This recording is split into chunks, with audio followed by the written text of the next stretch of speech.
नमस्कार, जय हिंद, वंदे मातरम। दोस्तों स्वागत एक बार फिर से आप सभी का हमारे YouTube चैनल पर। दोस्तों लोकसभा चुनाव का पहला सर्वे सामने आ चुका है, जिसके मुताबिक बताया गया है कि किस पार्टी को कितनी सीटें मिल सकती हैं। छत्तीसगढ़ की 11 में से 8 सीटें जहां एनडीए को मिलने की संभावना है, इंडिया गठबंधन को 3 सीटों पर जीत मिल सकती है। पूर्वोत्तर की 25 में से एनडीए को जहां 18 सीटों पर जीत मिल सकती है, इंडिया गठबंधन को 6 सीटें मिल सकती है और 1 सीट अन्य पार्टियों को मिलने की संभावना है। राजस्थान में इस बार 25 में से एनडीए को 20 सीटें मिल सकती हैं, 4 सीटें इंडिया गठबंधन को मिलने की संभावना है और 1 सीट अन्य पार्टियों को मिलते हुए दिखाई दे रही है।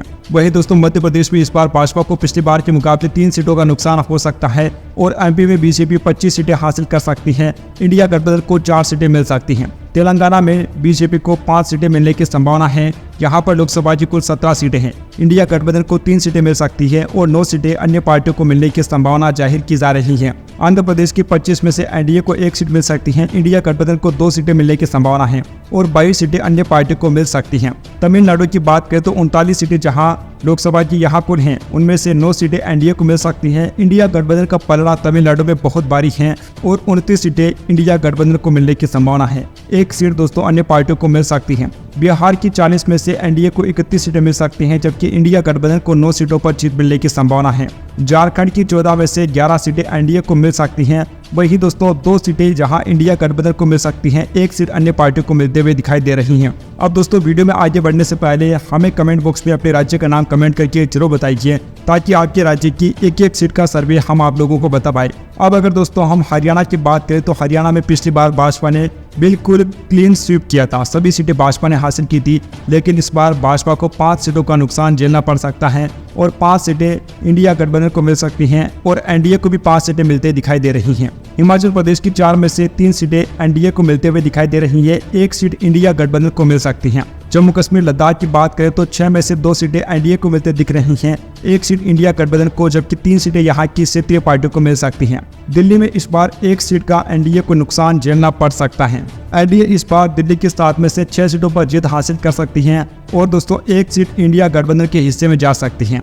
पंजाब की बात करें तो पंजाब में भी भाजपा का नुकसान होता हुआ दिखाई दे रहा है। पंजाब में भाजपा हालांकि इस बार 4 सीटें हासिल कर सकती हैं और एनडीए गठबंधन 9 सीटें जीत सकता है, अन्य पार्टियों को 0 सीट मिलते नजर आ रही हैं। गुजरात की बात करें तो गुजरात में एनडीए सभी 26 सीटों पर जीत हासिल करता नजर आ रहा है। कर्नाटक में भाजपा 21 सीटें जीत सकती हैं, यहाँ पर लोकसभा की कुल 28 सीटें हैं, 7 सीटें इंडिया गठबंधन को मिल सकती हैं। महाराष्ट्र की बात करें तो महाराष्ट्र में 48 सीटें हैं, जिनमें से एनडीए को 32 सीटों पर जीत मिलने की संभावना है और इंडिया गठबंधन को 15 सीटें मिल सकती हैं, 1 सीट अन्य पार्टियों को मिलते नजर आ रही है। दोस्तों इस बार महाराष्ट्र में भाजपा को नुकसान इसलिए हो रहा है क्योंकि पिछली बार पूरी शिवसेना बीजेपी के साथ थी, लेकिन अब शिवसेना का एक धड़ा चूंकि इंडिया गठबंधन में है, जिसका भारतीय जनता पार्टी को बहुत बड़ा नुकसान होगा। पश्चिम बंगाल में दोस्तों इस बार ममता बनर्जी को नुकसान हो सकता है। आपको बताना चाहेंगे लगातार 2 चुनाव से ममता बनर्जी नुकसान झेल रही हैं। साल 2014 में ममता बनर्जी के पास लोकसभा की 34 सीटें थी, वहां घटकर 2019 में 22 पर आ जाती हैं और इस बार एक और सीट घटने की संभावना है। एनडीए और टीएमसी दोनों को 21-21 सीटें मिलने की संभावना है, जबकि कांग्रेस पार्टी का खाता भी खुलता नजर नहीं आ रहा है। उड़ीसा की बात करें तो एनडीए को जहां 9 सीटें मिल सकती हैं, 1 सीट इंडिया गठबंधन को और 11 सीटें यहाँ की क्षेत्रीय पार्टी को मिल सकती हैं। केरल में दोस्तों इस बार भाजपा का खाता खुलने की संभावना है और 1 सीट एनडीए को मिलते हुए नजर आ रही है। इंडिया गठबंधन को 19 सीटें मिलते नजर आ रही हैं, अन्य पार्टियों को 0 सीट मिल रही हैं। केंद्र शासित प्रदेशों में से 6 में से 5 सीटें एनडीए को मिल सकती हैं, 1 सीट इंडिया गठबंधन को मिलते हुए नजर आ रही हैं। उत्तराखंड की दोस्तों बात करें तो सभी 5 सीटें भाजपा को मिलते नजर आ रही हैं। वही दोस्तों देश के सबसे बड़े राज्य अगर उत्तर प्रदेश की हम बात करते हैं तो उत्तर प्रदेश की दोस्तों 80 में से एनडीए गठबंधन को 66 सीटें मिल सकती हैं, इंडिया गठबंधन को 13 सीटें और 1 सीट अन्य पार्टियों को मिलते हुए नजर आ रही हैं। दोस्तों पिछली बार एनडीए ने 64 सीटें हासिल की थी और अकेले बीजेपी ने 62 सीटें जीती थी। इस बार दोस्तों एनडीए गठबंधन की 2 सीटें उत्तर प्रदेश में बढ़ सकती हैं। गोवा की दोनों ही सीटें एनडीए को मिलने की संभावना जाहिर की जा रही हैं। अब दोस्तों फाइनल आंकड़े जान लेते हैं कि किस पार्टी को कितनी सीटों पर जीत मिल सकती है।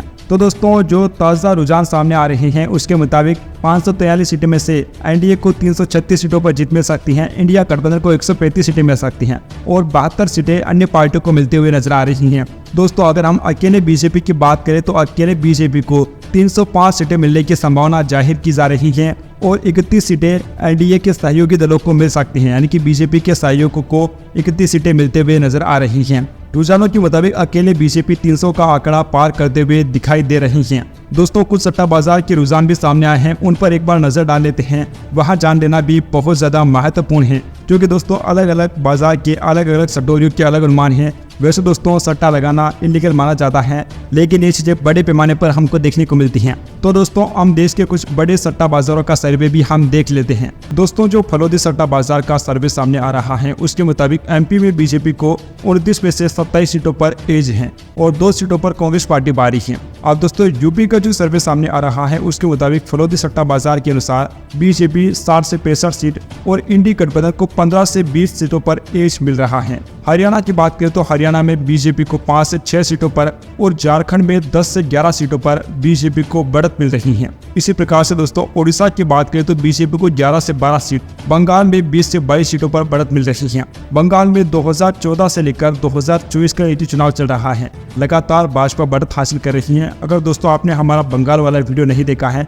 तो उस वीडियो को आप जरूर देखिए, ताकि बंगाल की तस्वीर आपके दिमाग में बिल्कुल साफ हो जाएगी कि किस प्रकार से भाजपा बंगाल में कब्जा करते जा रही है। अब दोस्तों एमपी के रतलाम का अगर हम सर्वे देखें तो उसके अनुसार बीजेपी को दिल्ली में 6 से लेकर 7 सीटें मिल सकती हैं। इसी प्रकार से दोस्तों एमपी के रतलाम का जो सट्टा बाजार है उसका अनुमान है कि एमपी में बीजेपी को 26 से 28 सीटों पर जीत मिल सकती है। इसके अलावा दोस्तों जो इंदौर का सट्टा बाजार है वह बीजेपी को 26 से 29 सीटें मध्य प्रदेश में दे रहा है। दोस्तों आपको बताना चाहेंगे कि इनके अनुमान भी लगातार बदलते रहते हैं। ये चुनाव का जो माहौल चल रहा होता है उसके हिसाब से पैसा दांव पर लगाते हैं और उस हिसाब से सट्टा बाजार का अनुमान सामने आता है। दोस्तों जो 13 मई को अनुमान सामने आया था उसके मुताबिक बीजेपी को 300 सीटें सट्टा बाजार दे रहा था। यह हम बात कर रहे हैं फलोदी सट्टा बाजार को, और कांग्रेस पार्टी को 40 से 42 सीटें उस समय दे रहा था। लेकिन दोस्तों अभी जो ताजा सर्वे सामने आया है उसके मुताबिक बीजेपी को 300 से कम सीटें मिल रही हैं और कांग्रेस पार्टी की सीटें 70 से लेकर 85 तक पहुंच चुकी हैं। इसी प्रकार से दोस्तों एमपी के रतलाम का सट्टा बाजार पंजाब में 2 सीटें, तमिलनाडु में बीजेपी को 3 से लेकर 4 सीटें दे रहा है। और दोस्तों मुंबई का जो सट्टा बाजार है वो बीजेपी को 315 से लेकर 325 सीटों पर पूरे देश भर में जिता रहा है। अब दोस्तों आपने इतने सारे सट्टा बाजारों का रुझान देखा है, कुछ ऐसे हैं जो बीजेपी को 300 से कम सीटें दे रहे हैं, लेकिन मुंबई का सट्टा बाजार बीजेपी को पिछली बार के मुकाबले भी ज्यादा सीटें दे रहा है। पिछली बार जहां भाजपा ने 303 सीटें जीती थी, मुंबई के सट्टा बाजार का अनुमान है कि भाजपा 315 से लेकर 325 सीटें हासिल कर सकती है। ये दोस्तों हमने आपको देश के कुछ बड़े सट्टा बाजार के बारे में बताया है कि उनमें किस पार्टी की हवा चल रही है। दोस्तों प्रधानमंत्री पद के लिए पीएम मोदी इस बार सबसे पहली पसंद है, और दोस्तों लोकसभा का चुनाव में कैंडिडेट को काफी कम तौर पर देखा जाता है, बल्कि यही देखा जाता है कि लोकसभा में यानी कि देश का प्रतिनिधित्व कौन करेगा। देश के प्रधानमंत्री के लिए जो वोट किया जाता है वह शीर्ष नेतृत्व को देखकर ही किया जाता है, और पीएम मोदी की लहर इस बार भी हमें देखने को मिल रही है। भले ही 2014 और 2019 की तरह इस बार उतनी ज्यादा लहर हमें बाहरी रूप से नहीं देखने को मिल रही है, लेकिन राजनीतिक विश्लेषकों का मानना है कि इस बार का चुनाव शांत लहर में चल रहा है। ऐसा पहला चुनाव है जो इतना शांत दिखाई दे रहा है, लेकिन हो सकता है कि भाजपा बहुत बड़ा धमाका कर दे, क्योंकि दोस्तों आमतौर पर क्या होता है, या तो सत्ता विरोधी लहर होती है या फिर दोस्तों किसी एक पार्टी के पक्ष में बहुत बड़ी लहर होती है। इस बार दोस्तों हमें चुनाव काफी शांत दिखाई दे रहा है, ना तो हमें कोई सत्ता विरोधी लहर देखने को मिल रही है, ना कोई विपक्ष का ऐसा नेता है जिसके पक्ष में हमें बड़ी लहर देखने को मिल रही है या फिर जनता बदलाव चाहती हो। इस बार का चुनाव काफी शांत माना जा रहा है, और दोस्तों तमाम जो सर्वे रिपोर्ट सामने आ रही हैं उनका दावा है कि भाजपा की सीटें भले ही पिछले बार के मुकाबले 5-10 सीटें कट जाए, लेकिन दोस्तों भाजपा की सरकार बनना तय माना जा रहा है। दोस्तों वैसे तो ज्यादातर राजनीतिक विश्लेषकों का दावा है कि भाजपा की सरकार बन जाएगी। प्रशांत किशोर का दावा है कि भाजपा की सीटें पिछली बार के मुकाबले भी बढ़ने वाली हैं, क्योंकि दोस्तों अगर भाजपा की सीटें पश्चिम में कुछ कम पड़ जाती हैं, जैसा कि आप मानकर चलिए जैसे विपक्ष के नेता दावा कर रहे हैं कि भाजपा की सीटें घटेगी। अब मान लीजिए जैसे यूपी में 20 सीटें भाजपा की घट जाएगी, लेकिन दोस्तों 18 सीटें तो पिछली बार ही घट गई थी, अब 2 सीटें और भी घट जाती हैं तब भी ज्यादा कुछ विशेष फर्क पड़ने वाला है नहीं। प्रशांत किशोर का दावा है कि अगर भाजपा की सीटें पश्चिम से घट जाती हैं, लेकिन भाजपा दक्षिण में लगातार विस्तार कर रही है, भाजपा बंगाल में लगातार विस्तार कर रही है, केरल में भी इस बार बीजेपी को 1-2 सीट मिल सकती हैं। तो दोस्तों जो सीटें पश्चिम के राज्य से कम होती हैं या फिर उत्तर के राज्य से कम होती हैं, वहां भाजपा इस बार दक्षिण में जो अपना कुनबा बढ़ा रही है उनसे कवर कर लेगी, और हो सकता है कि भाजपा की कुछ सीटें कम पड़ भी जाए, जैसा कि 2-5 सीटें कम पड़ती हैं, फिर भी दोस्तों एनडीए को बहुमत मिलने में कोई भी रोड़ा अब तक तो नजर नहीं आ रहा है। खैर दोस्तों, आपको क्या लगता है इन सट्टाबाजों का जो सर्वे सामने आया है, इस पर आप लोगों की क्या राय है? अपनी राय नीचे कमेंट बॉक्स में जरूर बताइए। 7वें चरण के चुनाव से तुरंत पहले पूरे देश भर के सट्टाबाजों का सर्वे हो गया लीक। 3 बड़े सट्टाबाजों के सर्वे में भाजपा को मिल रही है बढ़त। सीटें जानकर हर कोई रह गया हैरान। लोकसभा चुनाव अपने आखिरी दौर में है। देश भर में 1 जून को 7वें चरण का मतदान होने वाला है। 7वें चरण के चुनाव के साथ ही देश भर में एग्जिट पोल आना शुरू हो जाएंगे, लेकिन दोस्तों उससे पहले सट्टा बाजार के जो सर्वे सामने आ रहे हैं उसने तबाही मचा दी है। 3 बड़े सट्टा बाजारों का सर्वे लीक हो चुका है। हर राज्य के बारे में इसमें जानकारी दी गई है। कुछ बड़े राज्यों के बारे में हम इस वीडियो में बात करेंगे, और अगर दोस्तों आपके राज्य का नाम इसमें नहीं आता है तो नीचे कमेंट करके बताइएगा, ताकि आपके राज्य का सर्वे अपडेट हम आप लोगों के सामने लेकर आ पाएंगे। दोस्तों वैसे तो ये सट्टा बाजार वाली चीजें सारी इलीगल होती हैं, लेकिन सभी जानते हैं ये चीजें बहुत मोटे तौर पर होती हैं और काफी लोग इसमें काम भी करते हैं। अब दोस्तों हम देश के अलग अलग सट्टा बाजारों का सर्वे जानेंगे कि किस पार्टी को कितनी सीटें मिल सकती हैं।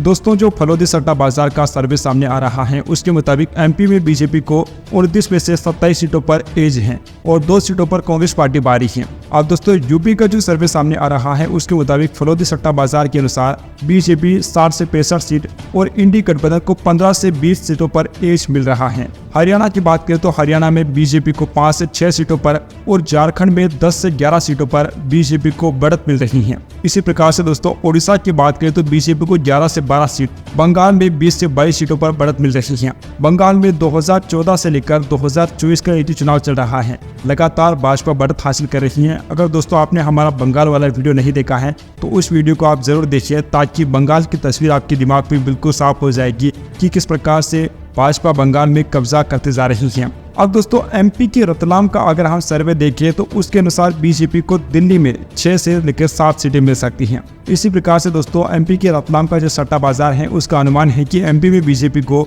26 से 28 सीटों पर जीत मिल सकती है। इसके अलावा दोस्तों जो इंदौर का सट्टा बाजार है वह बीजेपी को 26 से 29 सीटें मध्य प्रदेश में दे रहा है। दोस्तों आपको बताना चाहेंगे कि इनके अनुमान भी लगातार बदलते रहते हैं। ये चुनाव का जो माहौल चल रहा होता है उसके हिसाब से पैसा दांव पर लगाते हैं और उस हिसाब से सट्टा बाजार का अनुमान सामने आता है। दोस्तों जो 13 मई को अनुमान सामने आया था उसके मुताबिक बीजेपी को 300 सीटें सट्टा बाजार दे रहा था। यह हम बात कर रहे हैं फलोदी सट्टा बाजार को, और कांग्रेस पार्टी को 40 से 42 सीटें उस समय दे रहा था। लेकिन दोस्तों अभी जो ताजा सर्वे सामने आया है उसके मुताबिक बीजेपी को 300 से कम सीटें मिल रही हैं और कांग्रेस पार्टी की सीटें 70 से लेकर 85 तक पहुंच चुकी हैं। इसी प्रकार से दोस्तों एमपी के रतलाम का सट्टा बाजार पंजाब में 2 सीटें, तमिलनाडु में बीजेपी को 3 से लेकर 4 सीटें दे रहा है, और दोस्तों मुंबई का जो सट्टा बाजार है वो बीजेपी को 315 से लेकर 325 सीटों पर पूरे देश भर में जिता रहा है। अब दोस्तों आपने इतने सारे सट्टा बाजारों का रुझान देखा है, कुछ ऐसे हैं जो बीजेपी को 300 से कम सीटें दे रहे हैं, लेकिन मुंबई का सट्टा बाजार बीजेपी को पिछली बार के मुकाबले भी ज्यादा सीटें दे रहा है। पिछली बार जहां भाजपा ने 303 सीटें जीती थी, मुंबई के सट्टा बाजार का अनुमान है कि भाजपा 315 से लेकर 325 सीटें हासिल कर सकती है। ये दोस्तों हमने आपको देश के कुछ बड़े सट्टा बाजार के बारे में बताया है कि उनमें किस पार्टी की हवा चल रही है। दोस्तों प्रधानमंत्री पद के लिए पीएम मोदी इस बार सबसे पहली पसंद है, और दोस्तों लोकसभा का चुनाव में कैंडिडेट को काफी कम तौर पर देखा जाता है, बल्कि यही देखा जाता है कि लोकसभा में यानी कि देश का प्रतिनिधित्व कौन करेगा। देश के प्रधानमंत्री के लिए जो वोट किया जाता है वह शीर्ष नेतृत्व को देखकर ही किया जाता है, और पीएम मोदी की लहर इस बार भी हमें देखने को मिल रही है। Subscribe now and press the bell icon, never miss an update.